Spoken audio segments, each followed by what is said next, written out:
2017-жылы башкы прокуратура Тайырбек Сарпашевга кылмыш ишин козгогон. Ал Максим Бакиевдин ишенимдүү адамы Уильям Панкка тиешелүү кыймылсыз мүлктү камактан чыгарууга буйрук берген деп айыпталып, кызмат абалынан кыянаттык пайдалануу беренеси колдонулган. Аны менен катар башкы прокуратура өкмөт башчыга кызматтан алуу боюнча сунушун жөнөткөн. Эрен кызматымдан убактылуу четтетүү боюнча арызымды өкмөт башчысына бердим. Мен ойлойм, бүгүн ошол күндүн аягына чейин өкмөт башчысы менен арызымды канааттандырат деген үмүтүм бар. Көп узабай бул иштин арты менен Тайырбек Сарпашев өз арызы менен кызматтан кеткен. Сарпашевдин жерлерге мыйзамсыз ээлик кылып алгандарын айылдаштары дагы тастыктайт. Буга чейин 7-каналга кайрылып, бир туугандар Тайырбек, Тазабек, Памирбек Сарпашевдер биригип мамлекеттик фонддун гектарлаган жерлерин кайтарбай жатат деп даттанып, укук коргоо органдарына кайрылып алчырып бүтпөй келет. Токтогул районунун Торкен айылындагы бир нече мүлктөрү, айдоо аянттары, жер тилкелери, жайыт жерлери Абел дыйкан чарбасына каттап, салыгын төлөгөн эмес, анын жердештери дагы айтып чыккан. 2005-жылы тиги шайлоодо Мадияров Сарпашев болуп токтогулуктар эки-экиге бөлүнүп кырылышып, ушул күнгө чейин азыр Сарпашевдардын айынан көптөгөн адамдар да катташпай жүргөндөр бар. Ушул канча жыл өтсө делечи. Ошон үчүн Сарпашев ошол убакта Алмабактан 9 гектар, Рапкоптун артынан 6 гектар, ушул эле Торкентке 3,5-3,6 га дейт, Үлүс Чоңдөөдөн 1-2, аэропорт ФПС 4 га дейт, Айгыржалдан 15 га, бул жайыт эми 15 га десе мен жүрбөйм эле, анын жарымы деле суу катуу бар. Сандык колдон жайытка 500 га дейт. Булар ушунча жерлерди алышкан да.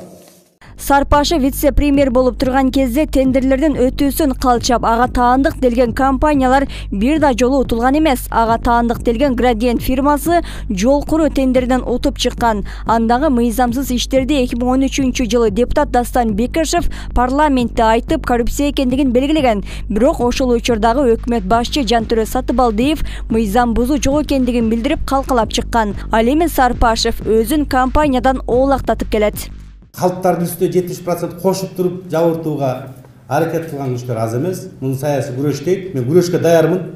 Градиент фирмасы кумтөрдөгү калдыктан чыккан майлоочу майларды арзыбаган акчага сатып алып, кайра эле элге асман чапчыган баада сатып жаткандыктарын билдирип чыгышкан. Ана достордун көзүнчө айттым. Эй, тайраба дедим. Качанкыга чейин тайрандайсың дедим. Өзүнүн бетине айттым. Силер эмне элди бир жинди ойлоп атасыңарбы дедим. Ушунча могу карагылачы, могу саат эле бир 20-30 миң доллар окшойт айланайын дедим. Саатыңарды кара дедим. Могу кийген бүт көйнөгү, туфлиси, бүт Бриони деген бар да. Бүт президенттер кийген костюм Бриони 50 миң долларга чейин, 100 миң долларга чейин турат. Үстү эң эле арзан Бриони 5 миң доллар турат. Ошол жерден тайыр дедим. Ушу качанга чейин тайрандайсыңар, Силер эмне ушинтип жүрүп өтүп кетем деп атасыңарбы, Же Кудайдын кулагынан чүттүңөр беле, мурдунан чүттүңөр беле? Эмне силер ушунча Кыргызстанды сызга отуруздуңар дедим, Бир күн келет дедим. Азыр на коне сен Атамбаев менен жүрөсүң, на коне. Бир күн келет, мы с тебя спросим дедим.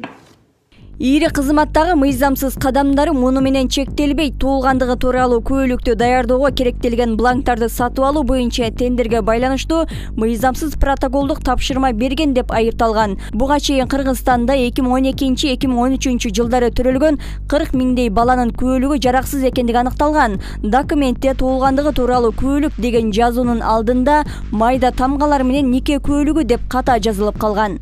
Мурдагы вице-премьер-министри Тайырбек Сарпашевка кылмыш жаза кодексинин 304 беренесинин 4 бөлүгү менен кылмыш иш козголгон. Тайырбек Сарпашев төрөлгөндүгү тууралуу күбөлүктүн бланктарын тендерден утпаган экинчи фирмадан сатып алуу тууралуу мыйзамсыз протоколдук тапшырма берген.